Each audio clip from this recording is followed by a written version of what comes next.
Good morning বন্ধুরা, আমি আরেকটা নতুন ব্লগ নিয়ে চলে আসলাম। আমি সেনগুপ্ত ব্লগে, সাথী সেনগুপ্ত আরেকটা নতুন ব্লগ নিয়ে চলে আসলাম। হ্যাঁ, ঠিক বলেছো, এখন সকাল হয়ে গেছে আর আমার ছেলে তো স্কুলে চলে গেছে আর ওর বাবাও খাওয়া দাওয়া করে অফিস চলে গেছে। আর এখন আমি ঘর মুছছি, ঘরটা ঝাঁট দিয়ে এবার মোছামুছি করছি। হ্যাঁ, আমার ঘরে কাজের মাসি আছে, সে আজকে আসেনি, তার এখন ছুটি, সে দুদিন ছুটি নেবে, তাই আমাকে তো ঘরটা মুছতেই হবে, ঠাকুর দিতে হবে। আর গৃহস্থের বাড়িতে কাজের মাসি না আসলে কি সেই ঘর বাসি ফেলে রাখা যায়? কিছুতেই বাসি ফেলে রাখা যায় না।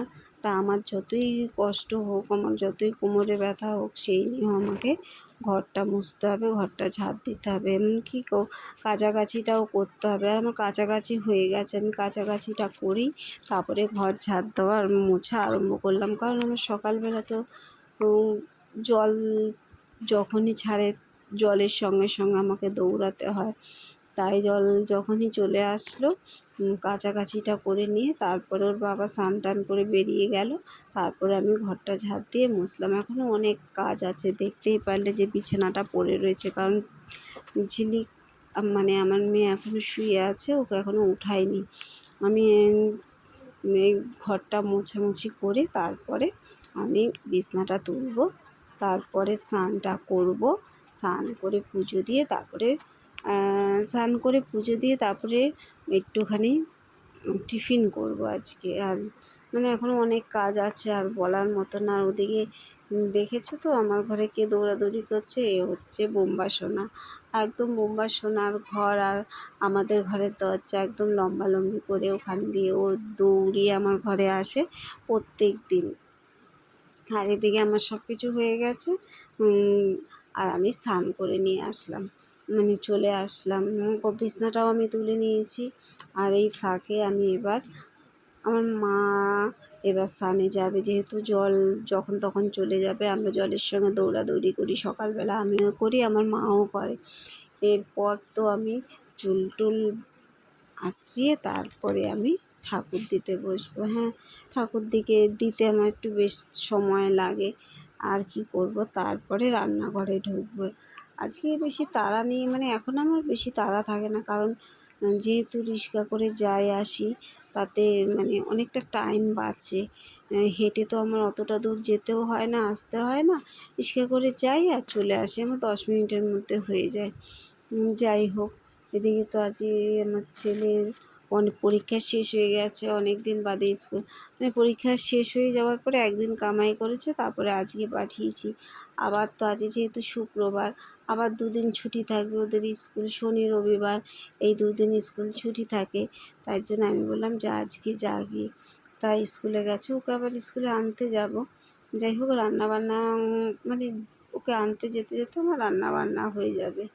আর এদিকে স্নান করে উঠে আমি এখন সিঁদুর পরছি। আর মা দেখেছো সামনে বারবার গুড় করছে, আর মা একটু এরকম গুড় করতে ভালোবাসে, এদিকে দৌড়ায় ওদিকে দৌড়ায়, দৌড়াদৌড়ির তাড়াহুড়ার কাজ, অথচ কাজে যে কী করে ভগবান জানে, কিন্তু দৌড়াদৌড়ি করে সারাক্ষণ। আর এদিকে আমি সব কিছু করে আমার পুজো দেওয়া কমপ্লিট হয়ে গেছে।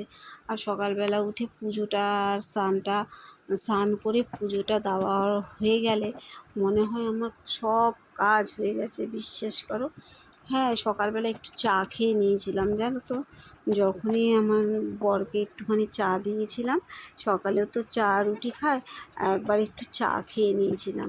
আর আজকে দেখো আমি একটু রুটি করতে বসে গেছি, কারণ আজকে সকালে ভাবলাম যাই হোক, অত তাড়াহুড়ার কাজ নেই তো, আজকে শুধু মাছের ঝোল আর ভাত করবো। তাই ভাবলাম একটুখানি যাই হোক, একটুখানি রুটি করে নিই। আর আগের দিনও তো মানে তোমাদের দাদা মানে আমার বর মিষ্টি এনেছিল, আর মিষ্টি দিয়ে আমি রুটি খেতে খুব ভালোবাসি। হ্যাঁ, ভাজা থাকবে তার সঙ্গে। যাই হোক, রুটিটা আমি করতে বসে গেছি। আর রুটি করতে আমার অনেকক্ষণ সময় লাগে, কারণ মাখো, তারপরে ওটাকে বেলো, তারপরে ওটাকে ভাজো। মানে রুটি খাবে হচ্ছে আমি আর আমার মা, মানে বেশি রুটি আর দুটো রুটি এক্সট্রা করে রেখেছি, কারণ রাত্রেবেলা ঝিলিক রুটি খায়, যেহেতু আমি 6টা রুটি করেছি, বেশি রুটি করিনি। এই দেখো আমার খাবার রেডি সকালবেলা, আমিও খাবো, আমার মাও খাবে। আমাদের খাবার দাবার এখন রেডি হয়ে গেছে। এরপরে আমি মাছ ভাজতে বসে গেছি। এই খাওয়া দাওয়া করে ভাতটা তো বসিয়েই দিয়েছি, আর এদিকে হচ্ছে আজকে শুধু ইলিশ মাছ করবো, বুঝেছো, আর কিছু করবো না। এই ইলিশ মাছটা করেই আমি ছেলেকে আনতে চলে যাব।